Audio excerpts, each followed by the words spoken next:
Ang lugar po namin dito sa Davao City napakagulo po sa pamumuno po nito ni D. Guzman. Saksi po ako mga idol kung gaano po kadumi, kagulo, ang dami pong snatcher, ang dami pong rugby boy dito po sa amin sa Davao City sa pamumuno po ni D. Guzman. Kung hindi po dahil kay Tatay Duterte, kung hindi po siya naging mayor dito, malamang po wala po kayong Peps TV nakikita ngayon sa inyong harapan. Tapos nung tumakbo na po si Tatay Duterte mga lodi, naging kalaban po ito ni Prospero Nograles. Mainit po silang magkatunggali bilang mayor ng Davao City pero hindi po nanalo kahit isang beses po ito pong tatay ni Migs Nograles. Kung taga Davao City ka, iboboto mo ba si Migs Nograles bilang mayor? Kahit hindi mo pa i-confirm, kitang-kita po ang responde ng mga taga Davao City. Nagmumura pa po mga idol.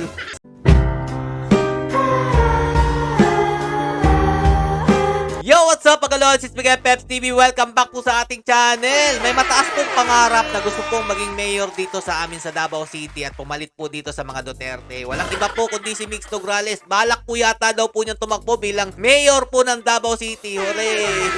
Palakpakan po natin mga idol, no? Sino ba to si Migs Nograles mga idol? Kaya pala puro ikot-ikot po dito sa amin sa Davao City yung kanya pong party list na PBA at marami pong mga sasakyan na meron pong nakatatak na PBA party list. Eto na pala yun. Kaya pala nagngangaw-ngaw dyan po sa social media at binabanatan ang mga Duterte. Pero bago ang lahat mga idol, iboboto nyo po ba siya kung tumakbo daw po siya bilang mayor ng Davao City? Meron kasi nag-post. At eto nga, nirepost ko po ito sa aking page. Nakakatawa po. Dahil yung nagsabi lang po ng yes sa kanya mga lodi, hindi naman po taga Davao. Nakakatawa talaga. Pero bago po natin ito umpisahan mga lodi, sino nga po ba ito si Migs Nograles? Siya po ay anak ni Prospero Nograles na naging isang speaker po ng House of Representatives sa kapanahunan po ni Gloria Macapagal Arroyo. First speaker po ito ng Davao City. Kumbaga first time in history na meron po taga Davao City na naging speaker po mga lodi. Akala po nila porket naging speaker po si Prospero Nograles sa pamamagitan po ng boto po mga lodi, kakayanin niya na po si Tatay Duterte at kinalaban nga po niya ito nung time po na tumakbo po si Tatay Duterte at pinalitan po si D. Guzman mga lods. Ang lugar po namin dito sa Davao City napakagulo po sa pamumuno po nito ni D. Guzman. Eto mga lodi, may ipapakita po ko sa inyo kung sino po yung mga naging mayor sa amin. Doon lang po tayo sa nakagisnan ko po dito sa Davao City. Eto lang po ang naabutan ko dito mga lodi, 1998 to 2001. Benjamin D. Guzman. At eto nga po, pinalitan na po siya ni Tatay Duterte noong 2001. Panahon po yan, nung high school pa po ko dito sa Davao City. Saksi po ako mga idol kung gaano po kadumi, kagulo, ang dami pong snatcher, ang dami pong rugby boy dito po sa amin sa Davao City sa pamumuno po ni D. Guzman. Pasensya na po, former Mayor Benjamin D. Guzman Pero yan talaga ang nasilayan ko dito dahil nga po isa po ko sa naging pariwara dito po sa Davao City nung panahon po niya. Kaya kung mapapansin nyo mga lodi, grabe po talaga ang suporta ko dito po sa mga Duterte dahil sila po ang nagbigay sa akin ng tsansa para po makapagbago. Kung hindi po dahil kay Tatay Duterte, kung hindi po siya naging mayor dito, malamang po wala po kayong Peps TV nakikita ngayon sa inyong harapan. Yan po talaga ang katotohanan dyan. Binago po ng Duterte kung gaano po kadugyot itong Davao City at ang dami po talaga mga pasaway na mga kabataan. Tapos nung tumakbo na po si Tatay Duterte mga lodi, naging kalaban po ito ni Prospero Nograles. Mainit po silang magkatunggali bilang mayor ng Davao City pero hindi po nanalo kahit isang beses po ito pong tatay ni Migs Nograles. Ang dami na pong bumak up dito, ang dami na pong tumulong pero hindi po talaga nila kinaya si Tatay Duterte.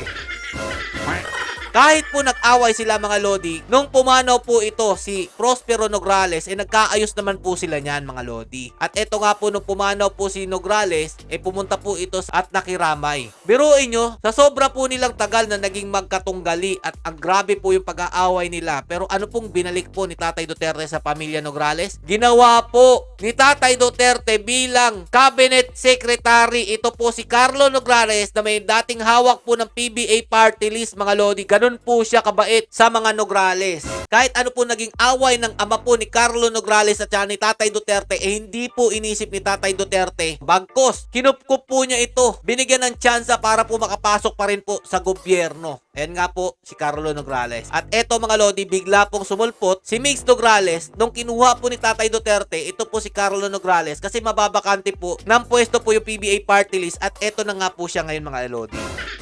Yan po sumulpot si Migs Nograles. Walakpakan natin. Kaya ako po sinabi sa inyong hindi ko po siya kilala mga idol kasi hindi naman po talaga dito yan lumaki. At wala po siya noong time na magulo po itong Davao City. Ang tingin ko po mga lods, nasa ibang bansa po siya. Pagkatapos niya po mag-aral doon, lumipat po siya dito, bumalik siya ng Pilipinas. At eto na nga po, nagngangaw-ngaw na po siya bilang isang congresswoman. Pero bago po yan nangyari mga idol nung una po nagpasipsip po muna yan sa mga Duterte. Si Migs Nograles, kita nyo naman dyan, di ba mga idol? Inaangat pa nga ni BP Sara Duterte yung kamay niyan mga idol. At eto pa, malupit dyan mga lods. Pasayaw-sayaw lang yan sa harapan ni Baste dati mga lods. Para lang ma-entertain ang Davao City. Nung nanalo po bilang Vice Presidente si BP Sara Duterte, syempre nandyan din po siya at nakipag-picture po with Tatay Digong. At ang ganda po ng kanyang sinabi dito Hello po BP Sara Duterte Carpio and President Rodrigo Duterte. Ito na ang selfie na hindi galing sa screenshot. What a good day to be a Davaoeño. I am always proud of my roots, but today, witnessing the inauguration of outgoing Davao City Mayor Inday Sara as the country's incoming Vice President, I am more proud to honored. Sigurado at kampante po ako na Inday Sara will do a great job as our VP. Asahan ninyo na kami sa BBA party list at paano ba attorney inyong kasama in making the Philippines is better country. Mabuhay po kayo BP Sara, mabuhay ang Pilipinas. Hashtag Attorney Migs PBA party list. Grabing pasipsip naman yan. Pero ito na mga lodi nung time na nagkagulo-gulo na po ang unit team at siya po ay nakisama na po diyan po sa mga ngagba. Eto na mga lodi. Una niyang binanatan dyan si Pulong Duterte. Nagpapasiklab na siya. Kaya nga po dito sa picture na nakikita nyo mga lodi, yung dati pong magkaribal sa posisyon po ng bilang mayor ng Davao City, si Tatay Duterte at saka si Prospero Nograles, parang bumabalik po ngayon. Pero ang problema niyan mga idol, baka maulit muli na hindi rin po pala mananalo ito si Migs Nograles kahit back-upan pa po siya ng Uni Pink. Anak ng tinapay naman, grabe yung ambisyon mo, Migs Nograles. Umabot ka na sa sukdulan talaga. Ang tanong, kung iboboto ka ba ng mga kababayan natin? Hindi ka naman naming kababayan dito. Bigla ka lang sumulpot, di ba mga idol? Meron nga po nag-comment, pakita ko sa inyo Ito kasi yung post ko dyan mga idol Sino ba yan? Hindi naman tumira ng Davao City yan. Hindi ko nga kilala yan. Yan po yung post ko. At yung mga nag-comment mga lodi, dahil nga po ang tanong dito, Attorney Migs Nograles will running for mayor in Davao City. How true? Kung taga Davao City ka, iboboto mo ba si Migs Nograles bilang mayor? Kahit hindi mo pa i-confirm, kitang-kita po ang responde ng mga taga Davao City. Nagmumura pa po mga idol. Uli daw sa inyo, haday. Kasi yung mga gusto lang na iboto ka, anak ng tinapay naman, hindi pa taga Davao City. Paano ka mananalo niyan? Karamihan na nag-comment dito na, yes, iboboto ka namin. Puro taga Maynila. Paano ka iboboto? Paano ka mananalo? Anak ng tinapay, nagpapagoyo ka kasi dyan sa mga ngagba. Akala mo talaga kaya nyong panghawakan kahit boto ng mga taga Davao. Kahit mamudbud pa kayo ng mga ayuda dito araw-araw, tatanggapin lang yan at hindi ka rin iboboto niyan. Sabi pa, syempre Nograles na, tingnan nga natin kung sino to. Taga saan to? Oh, paano ka mananalo? Taga QC to. Anak na tinapay naman. Balikan pa natin Taga QC, mananalo ka ba dyan? Tingnan natin mabuti mga lodi kung sino po yung gustong iboto siya. Ito pa nga comment Taga Davao ako pero I'll never ever vote Nograles. Sasayangin ko lang ink ng ballpen. Anak na tinapay naman. Paano ka mananalo kung sakaling tatakbo ka, Migs Nograles? Sabi pa nga dito, kahit si Kitty Duterte iboboto ko. Baka hindi pa siya manalo kay Kitty Duterte, mga idol. Hanap tayo ng sumasang-ayon sa kanya. Yes na yes daw po. Eto, tingnan natin kung sa... Paano ka mananalo? Yung nagyayes sa'yo, taga Manila. Tapos yung friends pa, 261. Oy, Day, itigil mo na yung ambisyon mo kung sakaling totoo man tong tatakbo ka bilang mayor ng Davao City. Kasi, dito pala sa comment section ng page ko, na halos mga followers ko dito mga taga Davao at Bisaya, sinusuka ka. Paano ka mananalo sa mga Duterte? Kung ang ambisyon mo lang baguhin ang Davao City. Nakakatawa yung nakikita nating post mga Lodi, no? Kaya daw po siya tatakbo bilang mayor ng Davao City para po may pagbabago naman po dito sa amin sa Davao City. Binago nga ni Tatay Duterte kung ano yung mga karumal-dumal na mga nangyayari dito sa amin nung panahon po ng Di Guzman at saka nung panahon po na House Speaker po yung tatay ninyo Wala nga nagawa dito sa Davao City. Noong naging mayor si Tatay Duterte, dyan pa po kami nagkaroon ng kaginhawaan, panatag na pamumuhay dahil di po kami natatakot sa mga snatcher, rugby boy, mga holdapper. Grabe po ang dumi ng Davao City. Pati po yung tita ko nakaranas po ng paghahablot po ng kwintas dyan sa crossing Matina. Tapos, sasabihin nyo, gusto nyo ng pagbabago?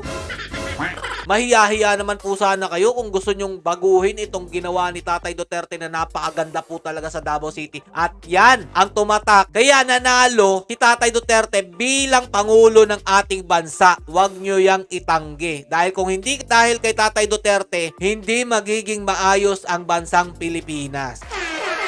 Kaya kung nagpaplano ka, Mix Nograles, na tumakbo bilang mayor, kalimutan mo na yan. O baka ang habol mo lang yung pondo na ibabahagi sa'yo ng mga ngagba party list. So hanggang dito lang po muna. Iwan po natin yung katanungan mga idol ulit sa kanila. Iboboto nyo po ba bilang mayor ng Davao City si Mix Nograles na ang hangarin niya po baguhin daw po ang Davao City? Kung totoo lang hanggang dito po muna. Stay safe mga Lodi and God bless you all. Duterte pa rin.